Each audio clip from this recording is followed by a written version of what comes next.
রাত নেমেছে গাজার আকাশে, বিস্ফোরণের শব্দ স্তব্ধ করেছে চারদিক। ইসরায়েলি যোদ্ধা বিমানের ঝড়ের পর হঠাৎ করেই ছড়িয়ে পড়ল এক খবর, আবু ওবাইদা নিহত। কিন্তু ঠিক তখনই যেন মৃত ভস্যের ভেতর থেকে উঠে এলো এক মুখোশধারী কণ্ঠ। পর্দায় হাজির হলেন সেই মানুষটি যিনি শুধু এক মুখপাত্র নন, বরং প্রতিরোধের প্রতীক। এটাই আবু ওবাইদার কাহিনী। এটাই গাজার ধোঁয়া আর ধ্বংসস্তূপের ভেতর থেকেও জন্ম নেয়া এক কিংবদন্তি। ইসরায়েলি প্রতিরক্ষা বাহিনী আইডিএফ দাবি করেছিল তারা এক বিশেষ বিমান হামলা চালিয়েছে। লক্ষ্যবস্তু ছিল গাজার আল রিমাল এলাকার এক অ্যাপার্টমেন্ট। সেখানে ছিলেন আবু ওবাইদা, হামাসের আল কাসাম ব্রিগেডের মুখোশধারী কণ্ঠস্বর। খবর ছড়িয়ে পড়ল তিনি আর নেই। আল আরাবিয়ার সূত্র জানালো ৩০ অগস্ট পরিবারের সঙ্গে মারা গেছেন ওবাইদা। ইসরায়েলি কর্মকর্তারা আনন্দে বললেন অবশেষে শত্রুর পতন হয়েছে। কিন্তু হঠাৎই টুইস্ট, গোপন এক ভিডিও সামনে এলো। সেই একই মুখোশ, সেই একই কণ্ঠ, যেন গাজার অন্ধকার গলিপথ থেকে জীবন্ত ফিরে এসে বলছেন আমি আছি, প্রতিরোধ বেঁচে আছে। এই ভিডিও রেকর্ডিং কবে করা হয়েছে কেউ জানে না, কিন্তু এর বার্তা ছিল বজ্রপাতের মতো স্পষ্ট। আবু ওবাইদা ঘোষণা করলেন ইসরায়েলি জিম্মিরা আমাদের যোদ্ধাদের সঙ্গে একই যুদ্ধক্ষেত্রে আছে। যদি গাজা সিটির দখলদারিত্ব চলতে থাকে, ইসরায়েল এর মূল্য দেবে। এ যেন শুধু এক বিবৃতি নয়, বরং ভবিষ্যতের জন্য এক শীতল সতর্কবার্তা। ইসরায়েল দাবি করে তারা এক সিরিয়ার হামাস সন্ত্রাসীকে হত্যা করেছে, কিন্তু গাজার রাস্তায় গুঞ্জন আবু ওবাইদা এখনো প্রতিরোধের শ্বাস ফেলে যাচ্ছেন। হয়তো তিনি আহত, হয়তো তিনি নিহত, কিংবা হয়তো তিনি আন্ডারগ্রাউন্ডে আছেন, কিন্তু প্রতিটি মুহূর্তে তার নাম উচ্চারিত হচ্ছে যুদ্ধের মঞ্চে। এখানেই লুকিয়ে আছে টুইস্ট, কারণ কোনো নেতার মৃত্যু হলে তার নাম মুছে যায়, কিন্তু আবু ওবাইদা তিনি যেন মৃত্যু ছাড়িয়ে এক প্রতীকের রূপ নিয়েছেন। একদিকে আইডিএফ বলছে আমরা সফল হয়েছি, অন্যদিকে পর্দায় ভেসে ওঠা মুখোশধারী কণ্ঠ বলছে যুদ্ধ এখনো শেষ হয়নি। এই লড়াই শুধু ক্ষেপণাস্ত্র বা ড্রোনের নয়, এটি প্রতীক আর মানসিকতার লড়াই। ইসরায়েল গর্ব করছে প্রযুক্তির ওপর, কিন্তু হামাস গড়ে তুলেছে কিংবদন্তি, আর সেই কিংবদন্তির নাম আবু ওবাইদা। গাজার মানুষ জানে হয়তো তাদের শহর ধ্বংসস্তূপে পরিণত হবে, হয়তো শত শত প্রাণ হারাবে, কিন্তু যখন পর্দায় মুখোশধারী সেই কণ্ঠ আবার শোনা যায়, তখনই জন্ম নেয় নতুন সাহস। ইসরায়েলের জন্য এটি এক দুঃস্বপ্ন, কারণ যতবার তারা বলবে সে মারা গেছে, ততবারই হয়তো কোনো অন্ধকার ঘরে, কোনো গোপন ভিডিওতে হঠাৎ শোনা যাবে গাজার বজ্রনাদী কণ্ঠ, আমরা আছি, আমরা লড়ব, আমরা থামব না।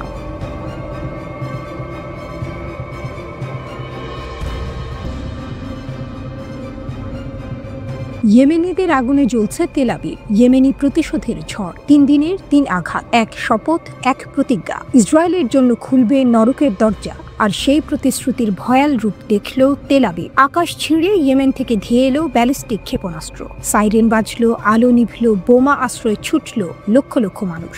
যেন এক শহরের উপর নেমে এলো আতঙ্কের রাত। ক্যামেরার সামনে ধরা পড়েছে সেই দৃশ্য। ইসরায়েলি আকাশ প্রতিরক্ষা সিস্টেম ক্ষেপণাস্ত্র ঠেকিয়েছে ঠিকই, কিন্তু আকাশে ছড়িয়ে পড়েছে ধ্বংসাবশেষ, মাটিতে ঝরে পড়েছে আগুনের ফুলকি। সোশ্যাল মিডিয়ায় ভাইরাল সেই ছবি, কালো ধোঁয়ায় ঢেকে গেছে ইসরায়েলের বুকে বিস্তৃত অঞ্চল।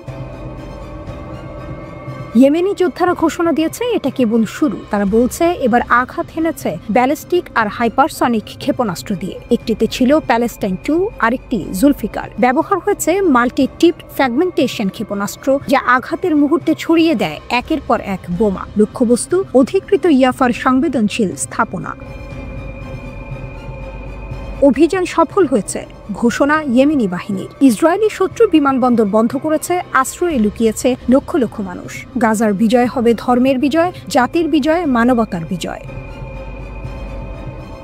প্রতিশোধের আগুন। কেন এই আঘাত? উত্তর লুকিয়ে আছে কয়েকদিন আগের এক হত্যাযজ্ঞে। ২৮ অগস্ট ইসরায়েলি বিমান হামলায় নিহত হন হুথি প্রধানমন্ত্রী আহমেদ আল রাহাউই। সঙ্গে নিহত হন তার মন্ত্রিসভার শীর্ষ নেতারাও। ইয়েমেনি আকাশ শোকে কালো হয়ে উঠেছিল সেদিন, আর আজ সেই শোকে পরিণত হয়েছে প্রতিশোধের আগুনে।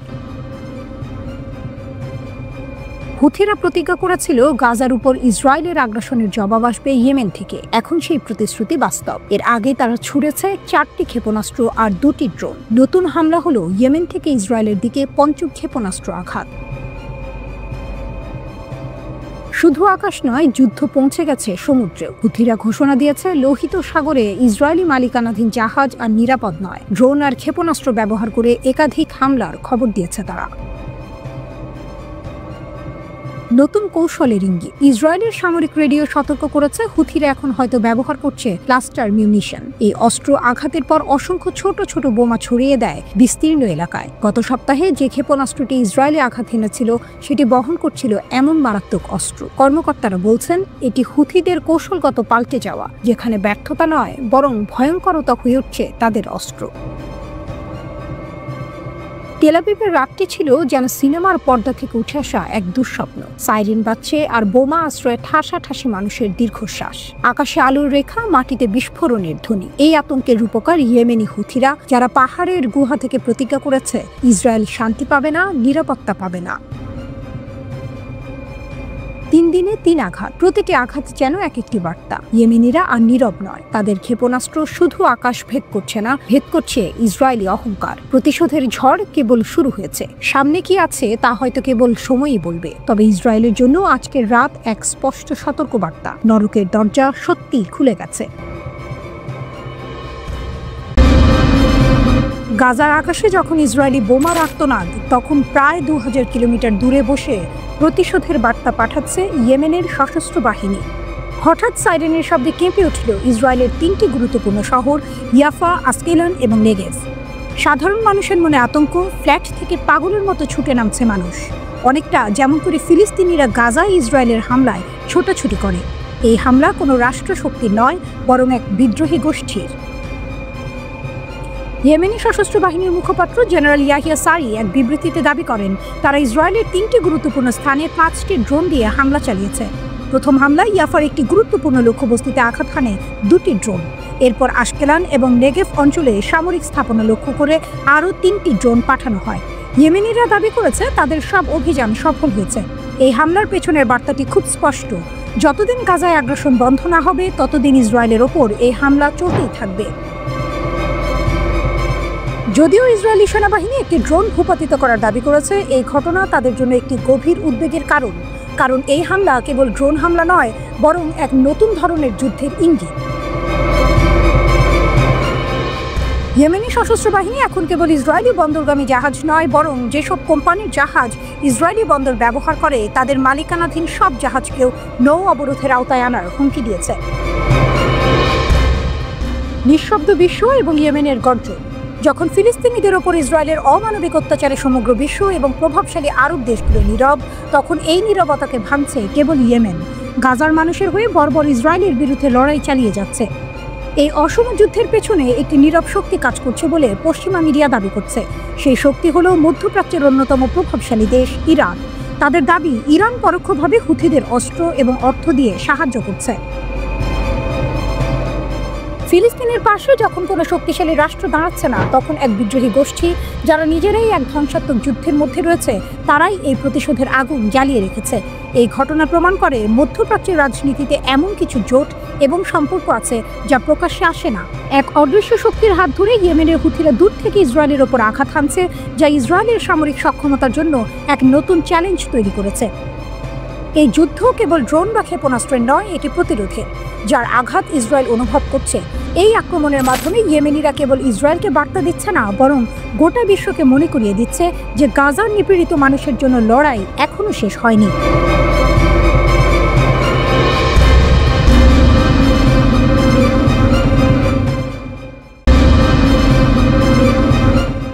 বেনগুরিয়ন বিমানবন্দরে ইয়েমেনি হামলা।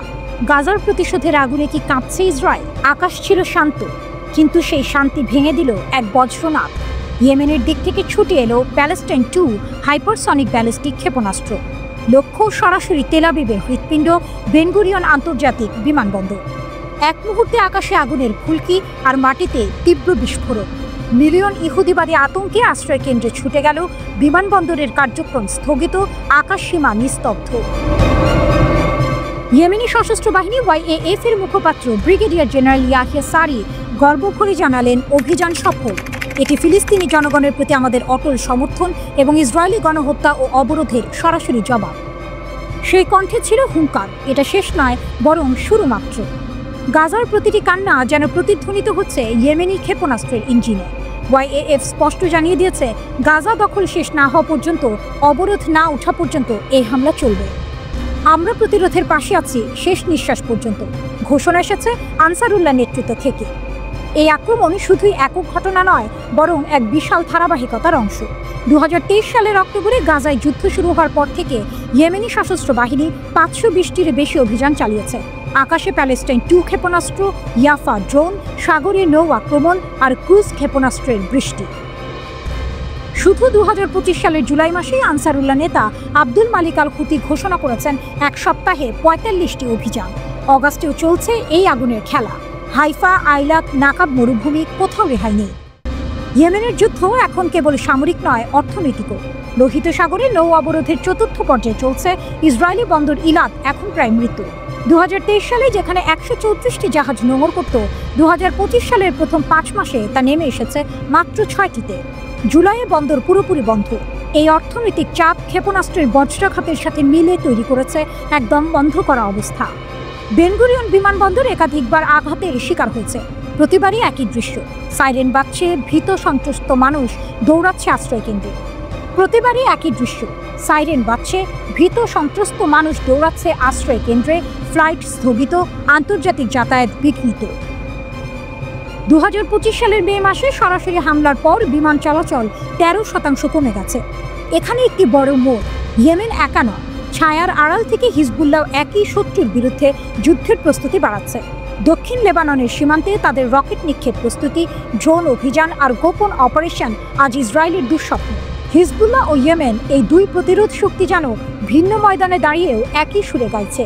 আজ ইসরায়েলের আকাশে শুধু ক্ষেপণাস্ত্রের আতঙ্ক নয়, ছায়ার মতো ঘুরিয়ে আসছে প্রতিরোধ ফ্রন্টের মিলিত শক্তি। গাজার আর্তনাদ, বৈরুতের শপথ আর সানার বজ্র সব মিলে যেন লিখে দিচ্ছে এক নতুন সমীকরণ। আর সেই সমীকরণের শেষ লাইনটা খুব স্পষ্ট, আমরা আসছি অবরোধ ভাঙতে, আর বিজয় ছাড়া ফিরব না।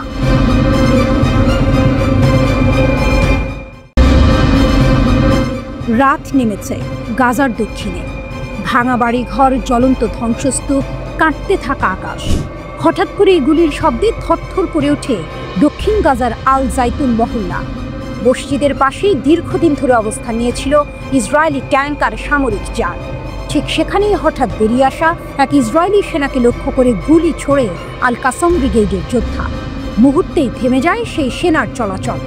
এক দফা মেশিন গানের গুলিতে নিস্তব্ধ হয়ে যায় হায়নার মতো দখলদার সৈন্য। কিছুক্ষণের মধ্যে আকাশে দেখা যায় উদ্ধারকারী হেলিকপ্টার। আহত কিংবা নিহত সেনাদের সরিয়ে নিতে নামে সেটি। দৃশ্যটা যেন প্রতিরোধের এক ছোট ছবি, যা আঁকা হচ্ছে দিনের পর দিন। অবরোধের শহরে অবিনশ্বর প্রতিরোধ। গাজার মানুষ আজ 2 বছরেরও বেশি সময় ধরে শ্বাসরুদ্ধ অবরোধে। আকাশ থেকে বোমা, সমুদ্রপথে অবরোধ, স্থলপথে ঘিরে রাখা। মৃত্যু আর ক্ষুধার্ত দিন তাদের নিত্যসঙ্গী। তবু ভাঙেনি তাদের মনোবল। গাজা প্রমাণ করছে প্রতিরোধ কখনো শেষ হয় না। দক্ষিণের খান ইউনিসের আল সাঁতার আল ঘারবি এলাকায় ইসরায়েলি সামরিক যান চলাচল করছিল। হঠাৎ 17 মিলিমিটার মর্টারের গোলা আছড়ে পড়ে। চারপাশ কেঁপে ওঠে। আল কুদস ব্রিগেড দাবি করে তাদের এই হামলায় শত্রুর সামরিক যন্ত্রপাতি ভেঙে গেছে। ভিন্ন ব্রিগেড এক প্রতিরোধ। খান ইউনিসের উত্তরে আল ভিল্লা স্ট্রিটে আবারও নাটকীয় দৃশ্য। আল আকসা শহীদ ব্রিগেড আর আল নাসের সালাহ উদ্দিন ব্রিগেড, দুটি ভিন্ন সংগঠন, কিন্তু একই কণ্ঠে একসাথে ছুঁড়ে দেয় 60 মিলিমিটার মর্টার। লক্ষ্য ইসরায়েলি সেনাদের সমাবেশ ও সামরিক যানবাহন। গাজার মানুষ এই দৃশ্যকে আখ্যা দিয়েছে ভ্রাতৃত্বের প্রতিরোধ। কারণ ভিন্ন পতাকার নিচে দাঁড়িয়েও কণ্ঠস্বর একটাই, স্বাধীনতার ডাক। আকাশ থেকেও আঘাত, শুধু স্থলযুদ্ধ নয়, আকাশেও পাল্টা আঘাত। দক্ষিণ গাজার আকাশে চক্কর দিচ্ছিল এক ইসরায়েলি ড্রোন। নজরদারির কাজে ব্যস্ত সেই প্রযুক্তির চোখ মুহূর্তেই ভূপাতিত হলো। মুজাহিদিন ব্রিগেডের যোদ্ধারা গুলি ছুড়ে নামিয়ে দিল ড্রোনটিকে। কালো ধোঁয়া ছড়িয়ে পড়ল আকাশে। ইসরায়েলি প্রযুক্তির দাম্ভিকতার পতন যেন চোখের সামনে ফুটে উঠল। প্রায় 23 মাস ধরে গাজার আকাশ কাঁপছে বোমার শব্দে। হাসপাতাল ভেঙে পড়েছে, শিশুদের খেলনা ভেঙে গেছে, শহর পরিণত হয়েছে ধ্বংসস্তূপে। তবু প্রতিদিনই লেখা হচ্ছে নতুন প্রতিরোধের গল্প। ধ্বংসের ভেতর থেকে জন্ম নিচ্ছে সাহসের আলো। অন্যদিকে তেল আবিবে ইসরায়েলি জিম্মিদের পরিবারের সদস্যরা প্রতিবাদে নেমেছেন। তারা যুদ্ধ থামিয়ে বন্দীদের ফিরিয়ে আনার দাবি করছেন, কিন্তু নেতানিয়াহুর সরকার যুদ্ধ চালিয়ে যাওয়ার সংকেত দিচ্ছে। ফলে রক্তপাত থামছে না, আর প্রতিরোধ আরও তীব্র হচ্ছে। এই ধারাবাহিক হামলাগুলো শুধু সামরিক অভিযান নয়, বরং এক অদম্য বার্তা: আমরা বেঁচে আছি, আমরা প্রতিরোধ করছি। ইসরায়েল যত ট্যাঙ্ক, ড্রোন বা যুদ্ধ বিমান নিয়ে আসুক না কেন, ভাঙা শহরের গলিগুলোতে জন্ম নিচ্ছে নতুন সাহসের গল্প। একদিন ইতিহাস লিখবে, গাজার ধ্বংসস্তূপের ভেতর থেকেও এক জাতি মাথা তুলে দাঁড়িয়েছিল, লড়েছিল আর রক্ষা করেছিল নিজের অস্তিত্ব।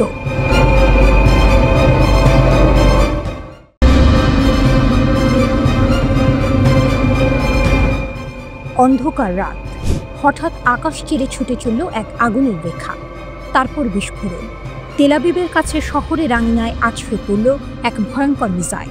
ইসরায়েলের প্রতিরক্ষা ব্যবস্থা ঠেকাতে ব্যর্থ। ধ্বংসস্তূপের ছবি ছড়িয়ে পড়তে আতঙ্ক, আর সেই সঙ্গে শুরু হলো চাঞ্চল্যকর অনুসন্ধান। প্রশ্ন একটাই: হুথিদের ছোড়া এই মিসাইলে কি ইরানি ক্লাস্টার ওয়ারহেড ব্যবহার করা হয়েছিল? ভিডিও ফুটেজে দেখা যায় একটি মিসাইল আকাশে ছুটছে বজ্রের মতো। মাঝপথে এর মাথা থেকে বের হয়ে আসে ছোট ছোট আগুনের শিখা। বিশেষজ্ঞরা বলছেন এটাই ক্লাস্টার বোমার লক্ষণ, যা একক বিস্ফোরণে থেমে থাকে না, বরং আকাশ থেকে ছড়িয়ে পড়ে অগণিত ক্ষুদ্র বোমা। 8 কিলোমিটার জুড়ে ধ্বংস ছড়াতে পারে এমন অস্ত্র, আর এ কারণেই ইসরায়েলি বাহিনী রীতিমতো কাঁপছে। ইসরায়েলি সংবাদ মাধ্যম ইয়েদিয়ত আহরোনথ জানিয়েছে, শুধু ঘৃণাতন নয়, ওই রাতেই একের পর এক হামলায় কেঁপে উঠেছে মধ্য ইসরায়েল। লক্ষ্যবস্তু ছিল তেল আবিবের কাছে বেন গুরিয়ন বিমানবন্দর, শহর থেকে 50 কিলোমিটার দূরের আস্তোলন নগরীর গুরুত্বপূর্ণ সামরিক ঘাঁটি। ইয়েমেনের প্রতিরোধ যোদ্ধারা দাবি করেছে, এসব হামলায় তারা ব্যবহার করেছে প্যালেস্টাইন 2 নামের হাইপারসনিক ব্যালিস্টিক মিসাইল, যে মিসাইল এত দ্রুতগামী যে রাডারকেও প্রায় ফাঁকি দিতে পারে। ইসরায়েল ভালো করেই জানে ক্লাস্টার মিসাইলের যন্ত্রণা। 12 দিনের যুদ্ধে ইরান এই অস্ত্র দিয়ে দখলকৃত এলাকায় তাণ্ডব চালিয়েছিল। সেদিনের আতঙ্ক আজ আবার ফিরে এসেছে ইয়েমেনের হাত ধরে। ইরানের নকশায় তৈরি এই মিসাইল 7 কিলোমিটার উচ্চতায় পৌঁছে অগণিত বোমা ছড়িয়ে দিতে সক্ষম, আর লক্ষ্যবস্তু হতে পারে শহর, ঘাঁটি কিংবা যে কোনো ব্যস্ত অঞ্চল। 2023 সালের অক্টোবরে ইসরায়েলি বাহিনী গণহত্যা শুরু করার পর থেকেই হুথিরা খোলাখুলিভাবে ফিলিস্তিনিদের পক্ষে লড়ছে। তারা শুধু আকাশপথে নয়, সমুদ্রপথেও ইসরায়েলকে অবরোধ করেছে। গুরিয়ন বিমানবন্দর বহুবার হয়েছে তাদের মিসাইল হামলার লক্ষ্যবস্তু। এমনকি ইসরায়েলি জাহাজ ও অধিকৃত ভূমির দিকে যাওয়া বিদেশি নৌযানগুলোকেও নিশানা করেছে ইয়েমেনের প্রতিরোধ যোদ্ধারা। অগাস্টের শুরুতে সফলভাবে পরীক্ষা চালিয়েছে সাইয়াদ নামের এক দীর্ঘ পাল্লার নৌ মিসাইল, যা রাডারকে ফাঁকি দিতে সক্ষম এবং বিশাল বিধ্বংসী ওয়ারহেড বহন করে। পৃথিবীর অন্যতম শক্তিশালী প্রতিরক্ষা ব্যবস্থা যাদের হাতে, সেই মিসাইল নিজ ঘরে আছড়ে পড়া এক মিসাইল ঠেকাতে ব্যর্থ। অন্যদিকে যুদ্ধবিধ্বস্ত ইয়েমেন, বছরের পর বছর অবরোধ আর ধ্বংসযজ্ঞের শিকার হুথিরা ছুড়ে দিচ্ছে সেই মিসাইল, যা তেল আবিবের ঘুম হারাম করে দিয়েছে। ইসরায়েলের আকাশ কি সত্যিই আর নিরাপদ, নাকি ইয়েমেন থেকে ছোড়া প্রতিটি মিসাইল হয়ে উঠবে নতুন আতঙ্কের বার্তা? একদিকে হুথিদের সীমিত সম্পদ, অন্যদিকে ইসরায়েলের অঢেল প্রযুক্তি।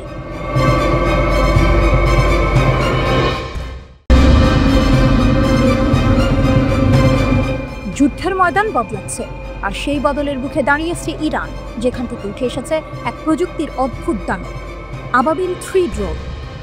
এই ছোট্ট কিন্তু মারাত্মক ড্রোনটি শুধু একটি যন্ত্র নয়, এটি ইরানের প্রতিরক্ষা ক্ষমতার প্রতীক, যেখানে কেবল অস্ত্রই নয়, বুদ্ধিমত্তা এবং কৌশল একসঙ্গে মিলেমিশে যুদ্ধের রূপান্তর ঘটাচ্ছে। আবাবিল 3 ড্রোন প্রথম তৈরি হয়েছিল আত্মঘাতী ড্রোন হিসেবে, যা 40 কিলোগ্রাম বিস্ফোরক বহন করতে পারত। কিন্তু এরপর এই ড্রোন তার পরিধি বাড়িয়ে নেয়, গুপ্তচর বৃত্তি, নজরদারি এবং এমনকি সশস্ত্র হামলার জন্য রূপান্তরিত হয়। এখন এটি একসঙ্গে গোয়েন্দা এবং আক্রমণাত্মক দুটো কাজ করে, যা ইরানের সামরিক পরিকল্পনায় এক নতুন মাত্রা যোগ করেছে। নকশার দিক থেকে আবাবিল 3 একেবারে আধুনিক। এর দেহ হালকা ওজনের যৌগিক উপাদানে তৈরি, যা ড্রোনটিকে বায়ুগতিবিদ্যার দিক থেকে অত্যন্ত নমনীয় এবং দ্রুত করে তোলে। 3 মিটার লম্বা এবং 4.5 মিটার ডানার দৈর্ঘ্য, যা এটিকে ছোট ছোট যানবাহন, মোবাইল গ্রাউন্ড ইউনিট বা এমনকি জাহাজ থেকেও উৎক্ষেপণযোগ্য করে তোলে। এর পিস্টন ইঞ্জিন 2 ব্লেডযুক্ত প্রপেটার চালায়, যা ড্রোনটিকে ঘন্টায় 150 থেকে 200 কিলোমিটার গতিতে ছুটতে সাহায্য করে। আর সবচেয়ে বিস্ময়কর কথা হলো, 8 ঘন্টা পর্যন্ত বা 250 কিলোমিটার দূরত্ব পর্যন্ত এটি একটানা মিশন চালাতে পারে। একদম মারাত্মক এক প্রতিপক্ষ। ড্রোনটিতে রয়েছে উন্নত অপটিক্যাল সিস্টেম, যার মধ্যে আছে দিনের বেলায় ব্যবহারের ইলেকট্রো অপটিক্যাল ক্যামেরা এবং রাতের জন্য তাপীয় সেন্সর, যার মাধ্যমে দিনরাত নির্বিঘ্নে লক্ষ্যবস্তুর উপর নজরদারি ও গোয়েন্দা তথ্য সংগ্রহ সম্ভব। সবচেয়ে বিপজ্জনক হলো আবাবিল 3 নিজের জন্য বহন করতে পারে বিভিন্ন ক্ষুদ্রাকৃতির নির্দেশিত অস্ত্র, ছোট ছোট বোমা থেকে শুরু করে বায়ু থেকে ভূমি লক্ষ্যবস্তুতে ক্ষেপণাস্ত্র পর্যন্ত। এগুলো দিয়ে ড্রোনটি যে কোনো স্থির বা চলমান শত্রু লক্ষ্যবস্তুতে একেবারে নির্ভুল আঘাত করতে সক্ষম। এই ড্রোনের মাধ্যমে ইরান তার সামরিক কৌশলকে একেবারে অন্য এক উচ্চতায় নিয়ে গিয়েছে। বিপ্লবী গার্ড, সেনাবাহিনী সহ নানা ইউনিট এই ড্রোন ব্যবহার করে গোয়েন্দা ও আক্রমণাত্মক মিশন পরিচালনা করছে। ইরান আজ নিজস্ব প্রযুক্তিতে যুদ্ধের নতুন চেহারা গড়ে তুলেছে। কেবল অস্ত্রশস্ত্রের জোরে নয়, ডিজিটাল গোয়েন্দা, গোপনীয়তা ও গতিসম্পন্ন আক্রমণের মাধ্যমে তারা যুদ্ধক্ষেত্রে নিজেদের অবস্থান শক্তিশালী করেছে। আবাবিল 3 ড্রোন শুধু একটি কৌশলগত ড্রোন নয়, এটি ইরানের প্রযুক্তিগত স্বায়ত্তশাসনের গর্ব।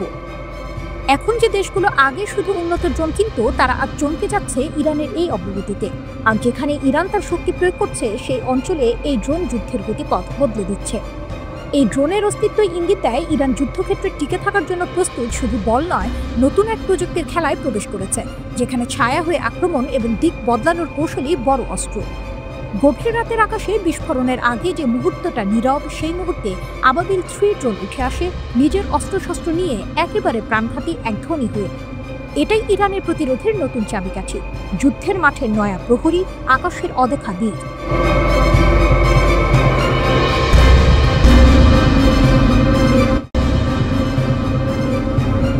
গাজার আকাশে গুলির ঝড়, রাস্তায় মুখোশধারী ছায়া, ইসরায়েলের পূর্ণ দখলের পরিকল্পনাকে খোলা চ্যালেঞ্জ।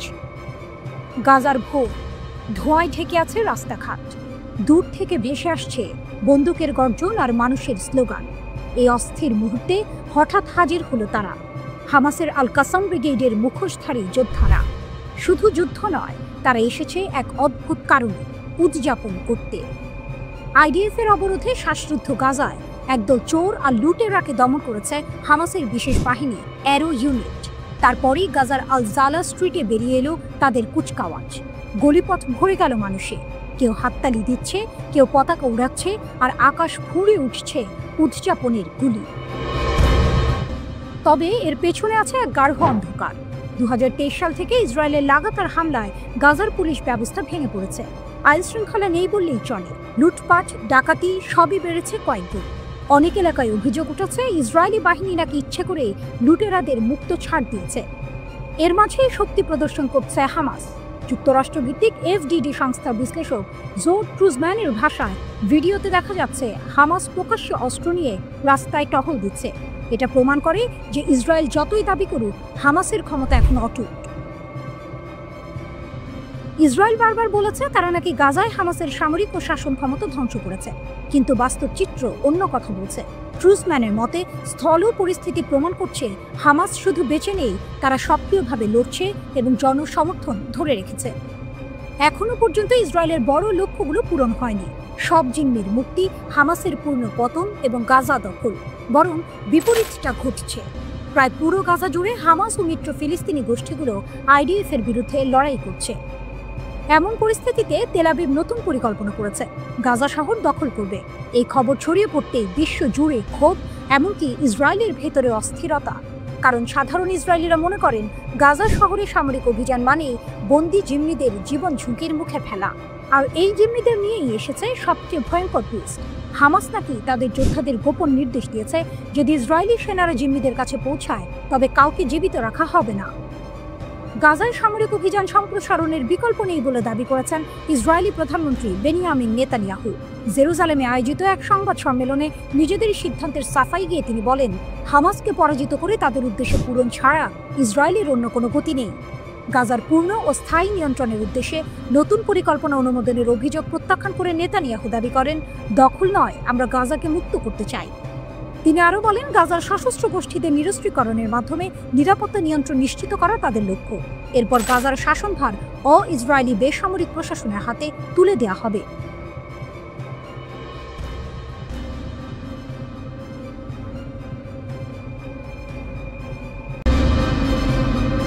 রাতের আকাশে সাইরেনের হাহাকার, চারদিক যেন এক অনিশ্চিত অপেক্ষায় থমকে আছে।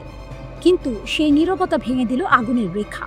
গাজা থেকে ছোড়া হামাসের রকেট, ইসরায়েলের গর্ব তাদের বহুস্তরীয় আকাশ প্রতিরক্ষা ব্যবস্থা যেন এক মুহূর্তে অদৃশ্য হয়ে গেল এই আঘাতে। দক্ষিণ ইসরায়েলের নাহাল ওজ, কাফার আজা আর সাআদ তিনটি বসতিতে বাজতে শুরু করলো সতর্কতার সাইরেন। কয়েক সেকেন্ডের মধ্যে রকেট ভেদ করে ঢুকে গেল ইসরায়েলি আকাশে। কিন্তু এই রকেটগুলো ছিল যেন বালুর ভেতর দিয়ে সাপের মতো, চোখের আড়াল কিন্তু প্রাণঘাতী। কোনো হতাহতের খবর নেই, কিন্তু ইসরায়েলের জন্য আঘাতটা প্রতীকী। প্রতিরক্ষা ব্যবস্থার অজেয় দেওয়ালে আবারও ফাটল ধরল। এই আঘাতের পেছনে আছে আরেক নাটকীয় পটভূমি। ইসরায়েলি প্রধানমন্ত্রী বেনিয়ামিন নেতানিয়াহু কয়েকদিন আগে মন্ত্রিসভা অনুমোদিত গাজা দখলের পরিকল্পনা প্রকাশ করেছেন। বিশ্বজুড়ে যখন এই পরিকল্পনার বিরুদ্ধে নিন্দা বাড়ছে, তখন গাজা সীমান্তে ট্যাঙ্ক আর সশস্ত্র সেনাদের দেখা মিলছে। দেশেও ফুঁসছে ক্ষোভ, কারণ ইসরায়েলিরা ভয় পাচ্ছে গাজায় থাকা জীবিত ও মৃত মিলিয়ে প্রায় 50 জন জিম্মির জীবন ঝুঁকিতে পড়তে পারে। কিন্তু এই মুহূর্তে যে বার্তাটা সবচেয়ে জোরে কানে বাজছে তা এসেছে হামাস ও ফিলিস্তিনি প্রতিরোধ শক্তির দিক থেকে। তোমাদের দখল যতই বাড়ুক, আমাদের আঘাত থামবে না। গত কয়েক সপ্তাহের সংঘাত দেখিয়ে দিয়েছে ফিলিস্তিনি যোদ্ধাদের হাতে এখন শুধু ঘরে বানানো রকেট নয়, কৌশলগত পরিকল্পনাও আছে। তাদের আঘাত এখন ইসরায়েলের দুর্বল জায়গাগুলোতে সঠিকভাবে লাগছে। গাজার মাটিতে যেখানে বহু মানুষ ক্ষুধা আর অনাহারে দিন কাটাচ্ছে, গত 24 ঘন্টায় অপুষ্টিতে ঝরে পড়ছে একের পর এক প্রাণ। সেখান থেকেই প্রতিরোধের আগুন জ্বলছে। ধ্বংসস্তূপের ভেতরে জন্ম নিচ্ছে নতুন লড়াইয়ের ইচ্ছা। প্রতিটি হামলার সাথে যেন ফিলিস্তিনিরা বিশ্বকে মনে করিয়ে দিচ্ছে তারা নিঃশব্দে হারিয়ে যাবে না। টুইস্টটা এখানে, ইসরায়েল যখন ভাবছিল দখল অভিযান তাদের শক্তির প্রদর্শনী হবে, তখনই হামাস তাদের আকাশ প্রতিরক্ষা ভেদ করে দেখিয়ে দিল গাজার প্রতিরোধ শুধু বেঁচে নেই, বরং আগের চেয়ে বেশি সাহসী। এই আঘাত সামরিকভাবে হয়তো বড় ক্ষতি করেনি, কিন্তু মনস্তাত্ত্বিকভাবে ইসরায়েলের নিরাপত্তা বর্মে এক গভীর দাগ কেটে গেছে। দক্ষিণ ইসরায়েলের আকাশে ছড়িয়ে থাকা সেই আগুনের রেখাগুলো এখন প্রতীক হয়ে দাঁড়িয়েছে। এটি শুধু রকেটের ধোঁয়া নয়, বরং দখলদারির বিরুদ্ধে অদম্য এক জাতির শ্বাসরুদ্ধ প্রতিরোধ। গাজার গলিপথে হয়তো আলো কম, খাবার কম, জীবনযাত্রা দুর্বিষহ, কিন্তু সেখানকার মানুষের সংকল্পের আলো নিভে যায়নি। যুদ্ধের এই অধ্যায়ে হামাস যেন বিশ্বের সামনে বলে দিল, আমরা শুধু বেঁচে নেই, আমরা প্রতিরোধ করছি। আর প্রতিবার তোমরা এগোলে আমরা আঘাত করব। সেই আঘাত তোমাদের কল্পনার চেয়েও গভীর হবে।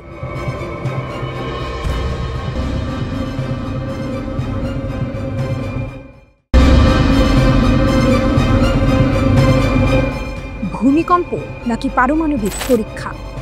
কেরমানে ইরানের রহস্য ঘেরা শক্তি। আলো নিভে গেলে নিস্তব্ধতার ভেতরে যখন মাটি কেঁপে ওঠে, তখন প্রশ্ন ওঠে, এটি কি কেবল প্রকৃতির খেলা নাকি মানুষের তৈরি বজ্রধ্বনি? ইরানের দক্ষিণাঞ্চলীয় কেরমানে ভূমিকম্প যেন এই প্রশ্নকে সামনে এনে দাঁড় করিয়েছে। রিক্টার স্কেলে 5.1 এর বেশি মাত্রার এই কম্পন শুধু ইরানের মাটি নয়, কাঁপিয়ে দিয়েছে যুক্তরাষ্ট্র ও ইসরায়েলের বুকও। সাধারণত ইরানে ভূমিকম্প নতুন কিছু নয়। বছরে গড়ে 2000-এর বেশি কম্পন এখানে হয়, যার মধ্যে অন্তত 15টির মাত্রা থাকে 5 বা তার বেশি। কিন্তু এবারের ঘটনা আলাদা, কারণ ভূমিকম্পের কেন্দ্র ছিল শহর থেকে 30 কিলোমিটার দূরের জনহীন এলাকা, যেখানে রয়েছে ইরানের বিপ্লবী গার্ড বাহিনীর একটি শিবির ও ক্ষেপণাস্ত্র মজুত কেন্দ্র। একই রকমভাবে জুন মাসে সেমনান অঞ্চলের কম্পনও হয়েছিল এমন এক জায়গায় যেখানে রয়েছে ক্ষেপণাস্ত্র কমপ্লেক্স আর স্পেস সেন্টার। পশ্চিমারা তাই নতুন করে প্রশ্ন তুলছে, এটি কি সত্যিই প্রাকৃতিক ভূমিকম্প নাকি ইরানের গোপন পারমাণবিক অস্ত্র পরীক্ষার ফল? ইতিহাসের ছায়া। বিশেষজ্ঞরা জানাচ্ছেন, পরমাণু বিস্ফোরণের সময় মাটির নিচে যে শক্তি নির্গত হয় তা অনেকটা ভূমিকম্পের মতোই কম্পন তৈরি করতে পারে। যদিও তারা স্পষ্ট করেছেন, ভূমিকম্প আর পারমাণবিক বিস্ফোরণকে আলাদা করা সম্ভব। এখন পর্যন্ত কোনো আন্তর্জাতিক সংস্থা আনুষ্ঠানিকভাবে ইরানের বিরুদ্ধে অভিযোগ তোলেন। তবুও জল্পনা থামছে না, কারণ সাম্প্রতিক ইতিহাসে সন্দেহ জাগাচ্ছে। জুন মাসেই ইসরায়েল চালিয়েছিল অপারেশন রাইজিং লায়ন, যেখানে একাধিক বিমান ও ক্ষেপণাস্ত্র হামলা হয় ইরানের পরমাণু কেন্দ্রগুলো। তার কয়েকদিন পরেই যুক্তরাষ্ট্র B-2 বোমারু বিমান থেকে বর্ষণ করে 3টি ইরানি পরমাণু কেন্দ্রে। যদিও ওয়াশিংটনের দাবি তাতে ইরানের তেমন কোনো ক্ষতি হয়নি, কিন্তু ইরান সাফ জানিয়ে দিয়েছে তাদের কর্মসূচি শান্তিপূর্ণ এবং তারা কখনোই থামবে না। শক্তির নাটকীয় উত্থান। এই পটভূমিতে কেরমানের ভূমিকম্প যেন এক সিনেমাটিক টুইস্ট। আকাশ থমথমে, বাতাস ভারী, আর মাটির নিচে যেন বিস্ফোরিত হচ্ছে অজানা এক শক্তি। পশ্চিমাদের আশঙ্কা, ইরান হয়তো পরীক্ষার মাধ্যমে জানিয়ে দিল তারা কেবল আঞ্চলিক শক্তি নয়, পারমাণবিক ক্ষমতার দ্বারপ্রান্তে দাঁড়িয়ে। জার্মান ভূবিজ্ঞান কেন্দ্র জানিয়েছে ভূমিকম্পের উৎস ছিল মাটির 10 কিলোমিটার গভীরে। এই গভীরতায় সন্দেহ বাড়াচ্ছে, কারণ সামরিক বিস্ফোরণ বা পরীক্ষা সাধারণত মাটির নিচেই পরিচালিত হয়।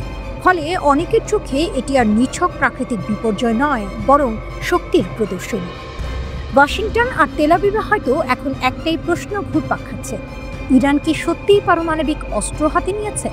যদি তাই হয়, তবে এটি মধ্যপ্রাচ্যের ভূ রাজনীতিতে এক ভয়ঙ্কর পালাবদল। যে শক্তি এতদিন ধরে কেবল ধারণা আর অভিযোগের আড়ালে ছিল, তা কি এখন বাস্তব হয়ে উঠছে? ইরান বারবার বলছে তাদের পরমাণু কর্মসূচি কেবল শান্তিপূর্ণ কাজে ব্যবহার হবে, কিন্তু শত্রুর চোখে শান্তিপূর্ণ শব্দটি এক ভয়ঙ্কর সতর্কবার্তা। কেরমানের রাত যেন তাই এক রহস্যময় সিনেমার দৃশ্য। ভূপৃষ্ঠে ভূমিকম্প, কিন্তু গভীরে শত্রুর বুক কাঁপানো কম্প। যুক্তরাষ্ট্র ও ইসরায়েল ভাবছে, ইরান কি শেষ পর্যন্ত সেই অদৃশ্য সীমারেখা পেরিয়ে গেছে? যদি সত্যিই তা ঘটে থাকে, তবে বিশ্ব রাজনীতির মঞ্চে নতুন অধ্যায়ের পর্দা উঠতে যাচ্ছে। আর সেখানে কেন্দ্রীয় চরিত্র ইরান, সেই ইরান যাকে ভয় দেখাতে আকাশপথে বোমারু বিমান নামানো হয়েছিল, অথচ মাটির নিচে হয়তো গড়ে উঠছে এমন শক্তি যা কাঁপিয়ে দেবে দুনিয়ার পরাশক্তিকেও।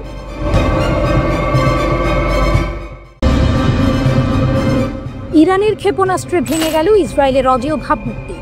রাতের আকাশে হঠাৎই আগুনের ফুলকি, এক মুহূর্তে নিস্তব্ধতা ভেঙে গর্জে উঠল বিস্ফোরণের শব্দ। ইসরায়েলের সামরিক ঘাঁটির বুক চিরে গিয়ে পড়েছিল ইরানের ক্ষেপণাস্ত্র, একেবারে নিখুঁত নিশানায়। মুহূর্তেই চূর্ণ হলেও ইসরায়েলের অহংকার, ভেঙে পড়েছিল তাদের বহুল প্রচারিত আকাশ প্রতিরক্ষা ব্যবস্থা। যে ইসরায়েলকে এতদিন অজেয় ভাবা হতো, সেই দুর্গই এখন ধুলোয় মিশে যাচ্ছে ইরানের হাত ধরে।